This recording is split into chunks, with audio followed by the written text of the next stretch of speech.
Programme अदबी शख्सियात में आप सबका खैर मकदम है। मैं हूं आपका मेज़बान सैयद नासिर खुर्शीद। आज हमारे बीच स्टूडियो में एक ऐसी शख्सियत मौजूद है जो न सिर्फ उर्दू की फ़रोग़ के लिए बल्कि दीगर समाजी कामों में बढ़ चढ़ कर हिस्सा लेने की वजह से न सिर्फ हैदराबाद बल्कि जिद्दा में भी हर ख़ास व आम में एकसां मकबूल हैं। मेरी मुराद जनाब सैयद जमाल खदरी साहब से है। आपका खैर मकदम है।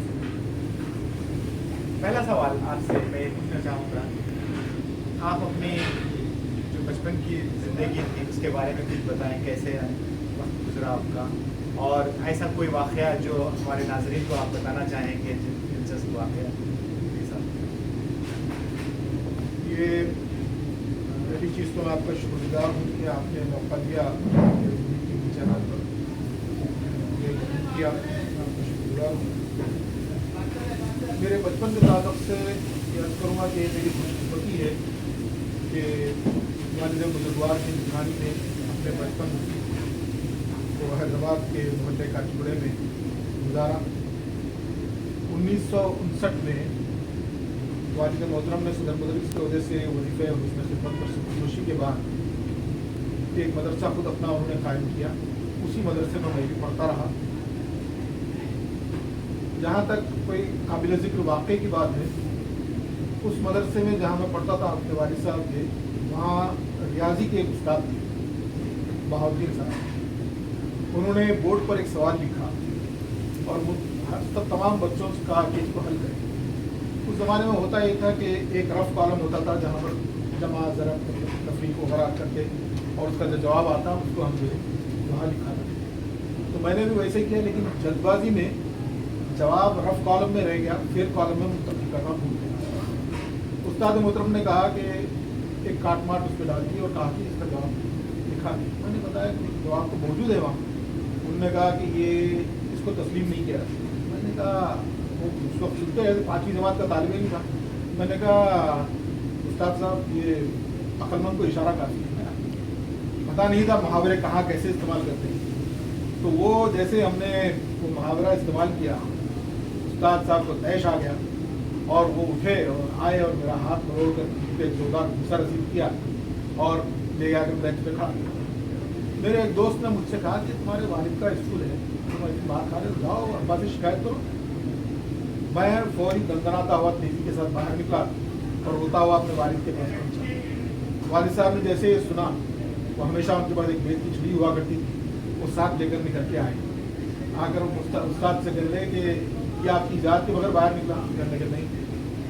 जैसे उन्होंने नफ़ी में जवाब दिया उस्ताद साहब के सामने और सारी क्लास के सामने, मेरी वो दुलाई की जिंदगी हुई।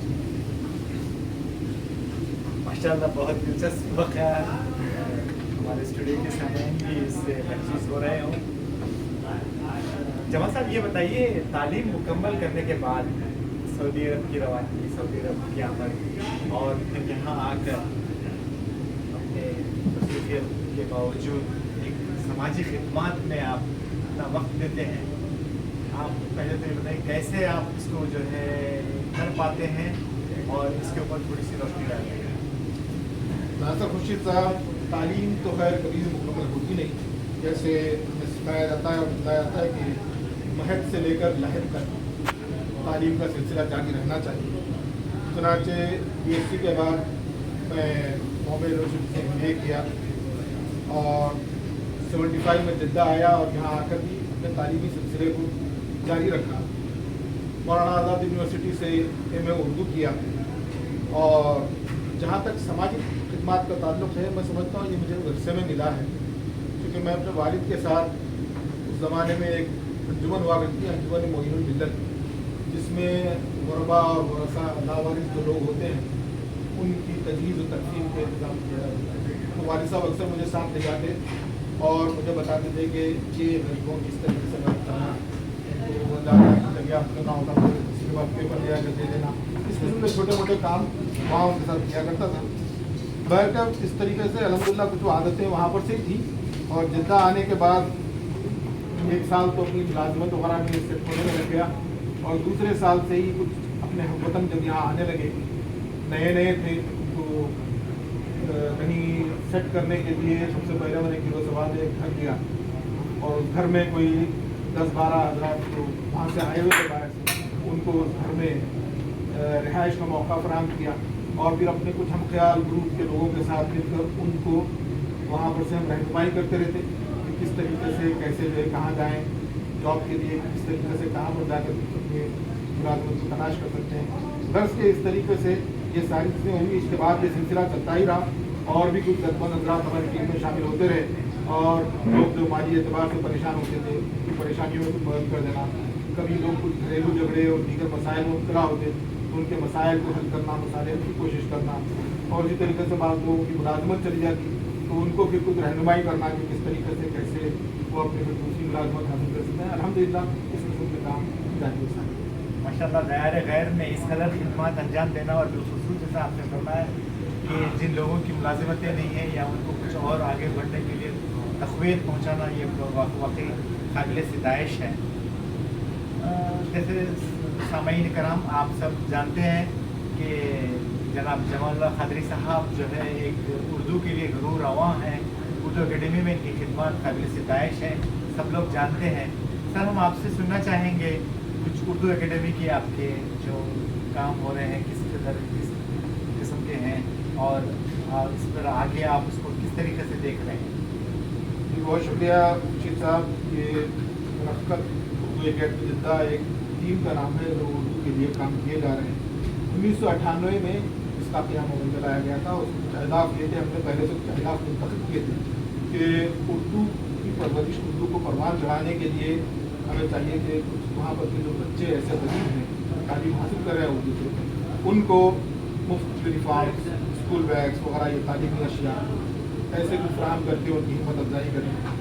کہ مدرسے ایسے ہیں اردو اسکولوں کے کہ وہاں پر پینے کے پانی کے لیے کوئی صحیح طریقے سے ٹینکس نہیں دستیاب تھی، یہ ساری چیزیں بھی ان کو فراہم کرنا ہم نے اپنی ذمہ داریوں میں شامل کیا۔ پھر سال میں ایک مرتبہ ہم اردو کے جو مدارس ہیں اس میں سے کچھ منتخبہ مدارس کے اساتذہ کو لے کر ٹیچرس ورک شاپ وہاں پر ہم کرتے ہیں جس میں ماہرین تعلیم کی خدمات حاصل کرتے ہیں۔ پھر اس کے علاوہ سال میں ایک مرتبہ بچوں کی ہمت افزائی کے لیے، خاص طور سے اردو میڈیم کے بچوں کی ہمت افزائی کے لیے ان کو گولڈ میڈلس دیتے ہیں ریاستی اعتبار سے جو ٹاپرز ہوتے ہیں، 7 لڑکیاں 7 لڑکے۔ پھر اس کے علاوہ جو مدرسہ بہت زیادہ اچھا کام کرتا ہے اس کے صدر مدرس 3 ایسے صدر مدرس کو منتخب کرتے ہیں، اور 6 مضمون واری اساتذہ جو ایسے ہیں کہ جن کی بہت اچھی خدمات رہی ہیں اور جن کی وجہ سے بچے اچھے کامیاب ہوئے، ان کو بھی جو ہے گولڈ میڈل اور نقدینامات وغیرہ پیش کرتے ہیں۔ اسی طریقے سے ہم یہاں پر جدہ میں بھی مولانا آزاد کی یاد میں ہمیں جو ہے یوم قومی تعلیم پروگرام گزشتہ 15 سال سے کر رہے ہیں الحمدللہ۔ اس میں بھی جو ہے بچوں کے درمیان بین المدارس تقریری مقابلے، کوئز کے مقابلے یہ کام کرتے رہتے ہیں۔ اور پھر جدہ میں بھی لوگوں میں اردو کی فروغ کے لیے 1 سے ماہی اجلاس کا انعقاد عمل میں لاتے ہیں۔ اور پھر اس کی کچھ کارکردگیوں میں آپ یہ بات محسوس کر سکتے ہیں کہ ایک سیمینر ہم ہر سال نکالتے ہیں پابندی سے، 2001 سے آج تک برابر شائع ہو رہا ہے۔ اور ایک مرتبہ ہم 2006 میں مرکزی تعلیم عبدالصیف صاحب کو یہاں مدعو کیے تھے، اور ان سے ہم نے جب یہ مطالبہ کیا کہ مولانا آزاد کے نام سے یوم قومی تعلیم منانے کا اعلان کیا جائے تو انہوں نے اس کو تسلیم کیا، اور انہوں نے اپنے وعدے کو وفا کیا اور ہمارے خواب کو شرمندہ تعمیر بھی کیا۔ بہرکیف اس طریقے سے یہ کچھ ہماری سرگرمیاں رہی ہیں، اور اردو اکیڈمی درختت اردو کے فروغ کے لیے نت نئے طریقوں سے اپنی تنظیم کو سنوارنے اور اس کو بہتر سے بہتر بنانے کی صحیح اور جہد پر مشغول ہے۔ ایک اچھی خوشائن بات یہ ہے کہ گزشتہ 3 سال سے اس میں نوجوانوں کی ایک بڑی تعداد شامل ہوئی ہے جو بڑے جوش و خروش سے اردو کا کام کر رہے ہیں۔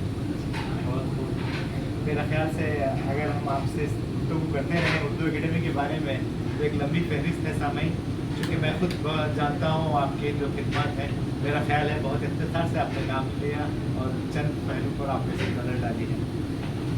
ایک چیز ذہن میں ہمارے آنا ہے، کیا اردو ہماری تہذیب کا آئینہ ہے؟ اس کے بارے میں جی بے شک، بالکل آپ نے صحیح بات اور نشاندہی کی۔ ہر زبان کی ایک تہذیبی ثقافت ہوتی ہے جس میں زندگی کے ہر پہلو کی شمولیت ہوتی ہے۔ اردو صرف ایک زبان نہیں بلکہ ایک مکمل تہذیب کا نام ہے، جس سے ہمیں گفتگو کا سلیقہ، آداب نشست و برخاست، رواداری، خلوص، محبت، یہ ساری چیزیں آپ کو اس زبان میں سیکھیں گے۔ بطور بہت مجھے خافقہ صاحب کے کہ زمانے بھر میں ایک تہذیب کی پہچان ہے اردو، زمانے بھر میں ایک تہذیب کی پہچان ہے اردو، ہماری آن ہے اردو، ہماری شان ہے اردو۔ حقیقت یہ ہے کہ اردو صرف ایک زبان نہیں، ایک طرز زندگی ہے، एक असलूब है, फिक्र और अफकार का तरीका है और जीने का एक सलीका भी इस ज़बान में आता है। इस ज़बान ने कई नस्लों को अपनी तहजीब और सकाफत से संवारा है और वो शक्ल दी है जिसे आज भी लोग अपनी पहचान की एक मंजिल समझते हैं और जो ज़बान को इख्तियार कर लेते हैं और उसके तहजीब के तमद्दुन के पैकर बन जाते हैं और जब वो कहीं से गुजरते हैं, इसको देखने वाला भी इख्तियार ये कह सकेगा कि वो उर्दू का मुसाफिर है, यही पहचान है इसकी। वो उर्दू का मुसाफिर है, यही पहचान है इसकी, जहाँ से भी गुजरता है सलीका छोड़ता है। बहुत खूब पढ़ा आपने, बहुत खूब। दरअसल आजकल ये बहुत सुनने में आता है कि ये उर्दू मुसलमानों की ज़ुबान है, इस पर आपका क्या है? नहीं, ये बिल्कुल सरासर और बेबुनियाद गलत बात है। उर्दू एक आज़ाद मिजाज और एक मिलनसार ज़बान है, इसलिए जो भी इसे अपनाता है वो उसी को करता है। हर कौम और मिल्लत में इस ज़बान की दोस्ती रहती है, इसमें कोई शक नहीं कि मुसलमानों के असलाफ ने मजहबी मालूमात का एक बहुत बड़ा हिस्सा इस ज़बान में मुंतकिल करके छोड़ा है और ये बड़ा ख़जाना है। लेकिन अफसोस की बात यह है कि अगर हमारी आने वाली नस्लें उर्दू से वाकिफ़ ना होंगी तो इससे इस्तेफादा कौन करेगी। उर्दू अदब और शायरी में गैर मुस्लिम हज़रात का बहुत बड़ा रोल रहा है। गोपीचंद नारंग का नाम किसने नहीं सुना, ये बहुत बड़ा अदबी खिदमतगार है, आज भी वो खिदमत अंजाम दे रहे हैं। चंद्रभान ख्याल है जो बड़ा शायर है और उसने दलित अक़वाम के ऊपर उर्दू में एक ऐसी ज़बरदस्त नज़्म तहरीर की कि वो एक तहलका मच गया। दलित अक़वाम के ऊपर जो जुल्म और ज़्यादतियाँ हो रही उस पर उन्होंने एक बड़ी ज़बरदस्त नज़्म तहरीर। उसी तरीके से दिल्ली के एक बुजुर्ग शायर हैं आनंद मोहन राज और गुलजार तिलक राज, पारस, हमीद चंद बहार, लता हैया, अश्क लखनवी।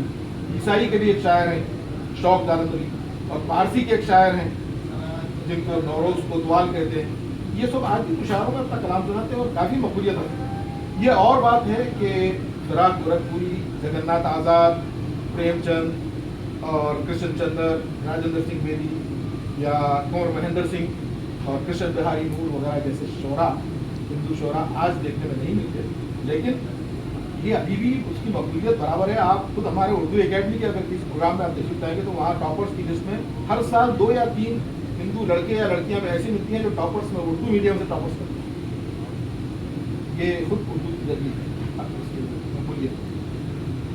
वक्त काफ़ी कम है, बातें बहुत हैं आपसे, लेकिन आखिर में मैं सामीन और हमारे टेलीविज़न के ज़रिए जो नाज़रीन देख रहे हैं उनके लिए अगर कोई पैगाम। देखिए, उर्दू हमारी मादरी ज़बान है, यानी इस ज़बान की निस्बत हमारी माँ से है। क्या हम अपनी माँ से इतनी मोहब्बत भी नहीं कर सकते कि अपनी माँ की कही जाने वाली ज़बान की हिफाजत करें, उसके फ़रोग़ में अपना रोल अदा करें। इजहार उर्दू टॉक मास्टर क्लब भी यही काम कर रहा है और यहाँ आने वाले यकीनन अपनी माँ से बेपनाह मोहब्बत रखते हैं और उसका अमली सबूत देने के लिए तशरीफ़ लाते हैं। मैं इन सबका बेहद शुक्रिया। मैं अपनी बुनियादी जिम्मेदारी तस्वर करता हूँ कि सबसे पहले जो स्टूडियो में मौजूद हैं सामीन उनका, फिर टेलीविज़न के ज़रिए जो देख रहे हैं हमारा प्रोग्राम नाज़रीन का तहे दिल से शुक्रिया अदा करता हूँ। नाज़रीन, आपने शायद ज़रूर इस प्रोग्राम को महसूस किया होगा और आपकी पसंदीदा का शुक्रिया। हम इसी तरह अगले हफ्ते एक और नई पुरअसर शख्सियत के साथ आपके सामने फिर हाजिर होंगे। तब तक के लिए हमें इजाज़त दीजिए। जमाल खालिद साहब, बहुत बहुत शुक्रिया आप वक्त देने के लिए। बहुत शुक्रिया। अस्सलाम वालेकुम।